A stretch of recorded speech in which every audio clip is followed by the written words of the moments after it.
자, 그러면은 이제 거제 지역에 대해서 한번 볼게요. 이 거제가 되게 큰 섬인데 다른 데는 볼 필요 없어요. 그냥 두 개로 나눠집니다. 여기 삼성중공업이 있냐, 대우중공업이 있냐, 거기에 따라서 이제 틀려지는 거예요. 똑같이 둘 다 조선소고 배를 짓는 곳이죠. 근데 대우중공업 같은 경우에는 여기 아주동이라는 곳에 사람들이 거주를 하고요. 이쪽에 옥포동이라는 곳에 거주하고 장성포라는 곳에 거주를 해요. 이 세 군데에서 거주를 하거든요. 사람들이 밀집해가지고 사는 곳은 요 아주동하고 옥포동이라고 보시면 돼요. 요 아주동하고 옥포동하고 느낌이 틀린데, 이 아주동 같은 경우에는 가족 구성원이 형성되어 있는 사람들, 3인 가족이나 4인 가족 정도 가족 구성원이 형성되어 있는 사람들이 이쪽에 사는 것이 아주동이에요. 옥포동 같은 경우에는 상대적으로 아파트보다는 빌라나 원룸이 많이 모여 있는 곳이에요. 아주동 같은 경우에는 아파트가 많이 밀집됐으니까 학교하고 학원들이 구성이 잘 갖춰져 있겠죠. 그러니까 이쪽에 거주하는 그 환경 자체가 좀 틀린 거예요. 그 다음에 보는 게 삼성중공업이에요. 이 삼성중공업 같은 경우에는 장평동이 있고요. 요 거제시청 주위로 해가지고 고현동이 있고요. 그 밑에 내려가 보시면 상문동이라는 곳이 있어요. 그리고 이쪽에 수월동이 있고, 여기도 분위기가 대우조선소 얘기했는 것처럼 분위기가 틀려집니다. 가족 구성원이 형성되어 있는 그런 단지가 형성되어 있는 데는 어디냐면은 수월동도 메이커 있는 아파트가 있지만 이 상문동 쪽에 보시면은 아파트 밀집되어 있고 학교가 둘러싸여 있는 메이커 있는 그런 아파트들이 이쪽에 많이 몰려 있어요. 그리고 여기 보시면은 상문동이 좀 인기가 좋은 게, 여기 양정터널을 지나가면은 바로 대우조선소예요. 대우조선소에서 바로 양정터널을 넘어가면은 상문동이에요. 요거 지나가는데 몇 분 거리가 안 돼요. 그러니까 출퇴근이 되게 용이하죠. 여기 보시면은 이쪽이 삼성중공업이란 말이에요. 근처에 있는 이 동네 있죠. 요게 장평동입니다. 자전거나 오토바이로 출퇴근하기가 되게 편하죠. 그러니까 이쪽에는 빌라나 원룸들이 갖춰져 있는 지역이라고 보시면 돼요. 출퇴근이 편하니까 바로 퇴근하고 동료들하고 같이 간단하게 술 한잔 먹을 수 있는 그런 환경이 잘 갖춰져 있겠죠. 그런 것들이 많다 그러면은 아까 상문동 같은 경우에는 어떻겠어요? 애들한테 별로 안 좋겠죠. 근데 여기는 그런 게 있어야 되는 게 좋겠죠. 그러니까 제가 지금 이렇게 말하는 이유가 뭘까요? 여러분들이 내가 아파트를 조사를 하느냐, 내가 원룸을 조사하느냐, 빌라를 조사하느냐에 따라서 내가 조사하는 이 물건이 어느 지역에 들어가 있느냐가 중요한 거예요. 우리 애를 학교도 보내야 되고 학원도 보내야 되고 내가 출퇴근하는 거리가 조금 길어도 상관은 없어. 근데 내가 장평동에 들어간단 말이에요. 그럼 입지가 좋은 거예요, 안 좋은 거예요? 내가 아파트를 구하는데 우리 가족 구성원이 한 3명, 4명 정도 되는데 장평동을 찾는 거는 그거는 좀 고려할 대상이 되는 거죠. 애 키우는데. 그러면 상문동 쪽으로 사람들이 많이 찾겠죠. 그러니까 여러분들이 조사하는 이 물건이 아파트냐 아니면은 원룸이냐, 거기에 따라서 이게 조사하는 이 지역의 포인트가 틀려진다는 거예요. 그러면 우리가 지금 보고 있는 거는 아파트입니까? 원룸입니까? 원룸이죠. 그러면 이 장평동은 입지가 괜찮은 거예요? 아니면 괜찮은 거예요? 괜찮은 거예요. 그럼 요 밑에 조금 내려가지고 고현동에 있는 원룸이라면 아무래도 이 상문동보다는, 상도동보다는 나쁘진 않겠죠. 근데 장평동보다는 조금 입지가 안 좋겠죠. 그러면 여기에 월세하고 여기에 월세하고 똑같을까요? 틀릴까요?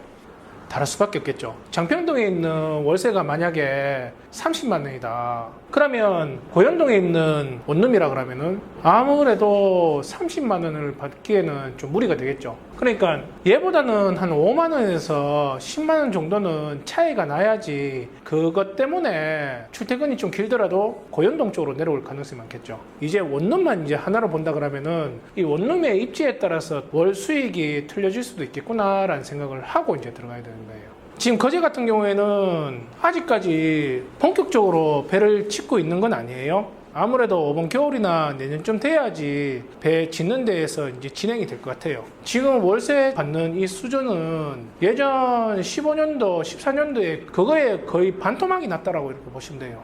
왜냐, 지금 거제 같은 경우에는 추측이 된 이 조선 사업이 한동안 되게 힘들었단 말이에요. 그러면서 들어오는 이 수요 자체가 줄어들어 버렸어요. 다 나가버렸단 말이에요. 그러니까 지금 현재 거제 같은 경우에는 원룸이 공실률이 되게 높습니다. 그 공실률이 차져야지 예전에 월세 수준으로 올라갈 수 있는 환경이 되는 거예요. 그러니까 공실률이 많다 보니까 월세 가격도 줄어드는 현상이라고 보시면 돼요. 자, 그러면은 원룸은 어떤 식으로 조사를 해야 되는지 여러분들한테 한번 알려줄게요. 이 물건 같은 경우에는 창원지방법원 통영지원에서 입찰했던 물건이에요. 주소를 보시면은 경남 거제시 장평동에 있는 원룸이죠. 그러니까 거제에 있는 원룸을 통영지원에 가가지고 입찰해가지고 이번에 우리 교육생이 낙찰받았는 물건이에요.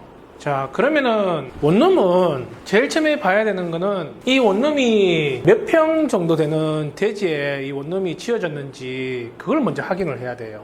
여기는 지금 토지 면적이 62평이에요. 여기 땅이 62평이라고 해가지고 건물을 62평에 꽉 채워가지고 짓는 게 아니라고. 여기 보니까 건물이 97평이라고 하네요. 근데 이 건물의 97평이라는 거는 한 층이 97평이라는 게 아니고 통틀어가지고 97평이라고 하는 거예요. 그러니까 대지가 62평에 97평 정도 되는 건물이 지어졌구나라고 생각을 하시면 되는 거예요. 여기는 지금 감정가가 6억 8,100만 원 정도에서 감정평가서가 이렇게 나왔는데요. 시세조사를 해보시면은 이 정도 이제 원룸이 거의 한 6억 선에서 나와요. 근데 거래가 잘 안 돼요. 보통 거제 같은 경우에는 3번 정도는 유찰해가지고 그때부터 이제 입찰자가 들어오는 환경이에요. 예전에는 한번 유찰하면 다 들어왔는데 요즘은 2번 아니면 3번 정도는 유찰해야지 들어오는 게 거제의 분위기예요. 조사를 했겠죠? 이쪽 현재 매물이 얼마 정도 이렇게 나오는지 5억에서 6억 선에서는 매물이 나와요. 안 팔려. 원룸도 차익을 보고 이렇게 들어가는 게 들어가지만 첫 번째로 매수하려는 사람한테 수익이 잡혀져야 돼요. 이 원룸은 수익형 부동산이기 때문에 수익이 안 잡히면은 판매 자체가 안 됩니다. 그러니까 지금 6억에서 이렇게 구입을 한다 그러면은 여기에서 어느 정도 수익이 잡혀줘야 되는데 월세가 그만큼 받쳐지지가 않는 거예요. 그러니까 거제 쪽으로 눈을 안 돌리는 거죠. 근데 우리 교육생은 4억 1,660만 원. 조사를 할 때는 무조건 수화기를 드는 게 아닙니다. 일단은 이 원룸이 어떻게 생겨먹었는지 그것부터 이제 알아야 되는 거예요. 그러면 제일 먼저 봐야 되는 건 뭐예요? 표제부의 물건을 봐야 되는 거예요. 처음에 제가 이제 보라고 했는 게 토지의 면적을 보라 그랬죠. 62평입니다. 97평 정도의 건물을 이제 세웠는 거예요. 자, 그 다음에 이제 봐야 되는 게 뭐냐. 그 현장 조사원이 왔을 때에 얼마 정도의 계약을 했습니다라고 이렇게 신고를 했겠죠. 자기가 살고 있는 호실에 대해서 얘기를 했을 거란 말이에요. 그걸 보면서 이쪽 건물은 몇 개의 호실이 있는지 추정을 하는 거예요. 자, 한번 볼게요. 자, 101호 하나, 102호는, 103호는, 103호는 없네. 그럼 101호, 102호 저건 없는 거예요. 101호, 102호, 201호 있네요. 203호 나왔네. 202호 나왔네. 예, 204호는 없네요. 그럼 현재까지 내 눈에서 받는 거는 201호, 202호, 203호 이렇게 또 메모해 놓는 거예요. 자, 또 300호를 이제 한번 볼게요. 300호 또 있나? 301호 그 신고했네요. 302호, 303호는 303호 있네요. 304호는 없네요.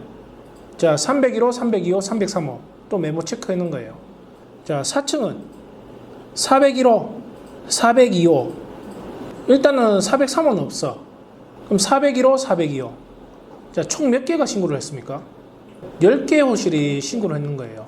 두 번째로 봐야 되는 게 뭐냐? 사진에 들어가는 거예요.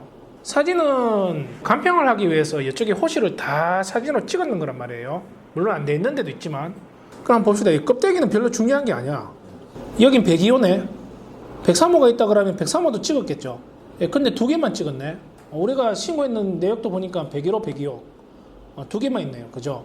201호, 202호, 203호. 204호가 있다 그러면 204호도 나오게끔 사진 찍었겠죠. 여기도 3개네. 우리도 현장 가면 이렇게 볼 거예요. 그죠? 301호, 302호, 303호. 3층도 3개네.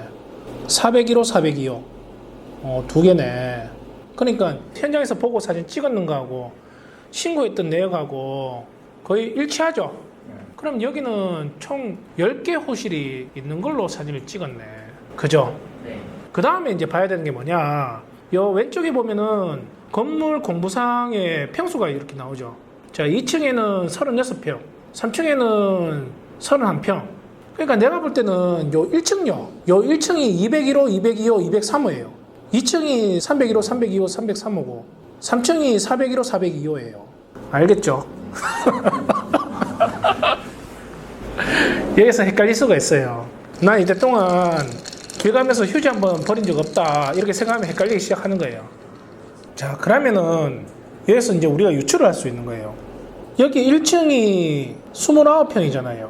네. 그러면은 여기에 지금 3개 호실이 들어간다 그러면은 201호, 202호, 203호가 들어간다 그러면은 여기는 한 호실에 몇 평 정도 잡아먹는 거예요? 10평이 채 안 되죠? 네. 그럼 거기에 계단하고 복도 뺀다 그러면은 8평에서 9평 정도 되겠죠? 네. 그러면 이거는 원룸이겠어요? 투룸이겠어요? 잘 빼면 미투. 원룸이라는 거는 뭐예요? 문 열고 들어갔을 때에 주방하고 화장실하고 그 방하고 다 같이 쓴다는 거예요. 그게 원룸. 근데 미투 같은 경우에는 아까 금방 원룸 얘기했죠? 원룸에다가 방 하나 더 있는 거예요. 그게 미니 투룸이라는 거예요. 딱 잠자는 공간을 만들어 놓고 그 외에 이제 싱크대하고 거실 조그맣게 해가지고 방처럼 쓰고 그러면 화장실 붙어 있는 거. 그게 이제 미니 투룸이거든요. 잘 빼면은 미니 투룸 아니면 원룸이에요. 원룸. 투룸이라는 거는 방 2개가 있고 싱크대하고 화장실하고 별개로 분리되어 있는데 힘들어요. 그럼 방이 되게 좁아지는 거야. 이제 계산이 나오죠. 이쪽에 3층 같은 경우에는 31평이란 말이에요. 근데 지금 401호하고 402호예요. 2개 호실이에요. 네. 2개 호실이면 지금 이거 몇 평 정도 되는 거예요? 그러면 이거는 투룸이나 쓰리룸도 나올 수도 있습니다. 아직까지 우리가 집을 본 게 아니란 말이에요. 지금 우리가 하고 있는 거는 현장 가기 전에 이렇게 해가지고 유추를 하는 거예요. 여기는 원룸이 몇 개고 그리고 투룸이 몇 개고 쓰리룸이 몇 개다. 일단은 현장 가기 전에 전화로 여기에 대해서 얼마 정도 보증금을 뺄 수 있고 얼마 정도 한 달에 월세가 나올 수 있는지 전화로 이렇게 그렇게 했을 때에 이거는 지금 한번 이번 회차 때 내가 입찰 한번 들어가야겠네. 그런 마음이 만들어졌다 그러면은 이제 현장을 가가지고 이제 확인하는 단계가 이제 들어가야 되는 거죠. 현재 거제 같은 경우에는 보증금을 높게 못 받아요. 왜냐하면은 이 임차인들이 다 돈을 못 받고 그냥 다 집행당해 있는 사람들밖에 없는 거예요. 현재 거제 가면은 보증금을 한 200이나 300 정도만 받고 월세를 받는 거예요. 그래도 지금 거제는 공실률이 많습니다. 일단 이제 조사를 해보니까 원룸 같은 경우에는 200에 25 이게 관리비 포함했는 거예요. 미니 투룸 같은 경우에는 200에 30 투룸 같은 경우에는 200에 35에서 40 자, 그러면 한번 계산을 한번 해볼게요.